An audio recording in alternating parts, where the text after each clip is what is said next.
भाग 1 रहस्यमयी हवेली। गांव के किनारे पर एक पुरानी हवेली थी जिसे सब भूतिया हवेली कहते थे।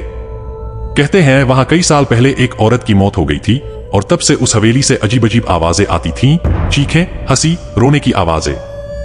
रवि और उसके 2 दोस्त अर्जुन और विकास बड़े ही निडर थे। एक दिन उन्होंने तय किया कि वो हवेली में जाकर सच्चाई जानेंगे।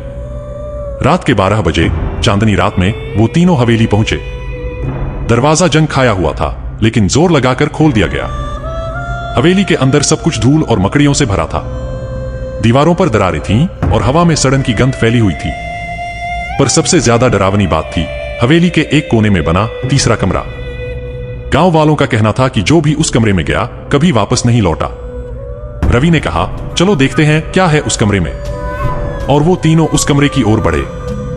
जैसे ही उन्होंने दरवाजा खोला, अंदर अंधेरा था लेकिन दीवारों पर कुछ लहूलुहान हाथों के निशान थे। अचानक दरवाजा खुद ब खुद बंद हो गया और एक औरत की आवाज आई, तुम भी अब यहीं रहोगे? जारी है। अगर तुम तैयार हो तो मैं कहानी का दूसरा हिस्सा सुनाता हूं जहां असली डर शुरू होता है। तैयार हो?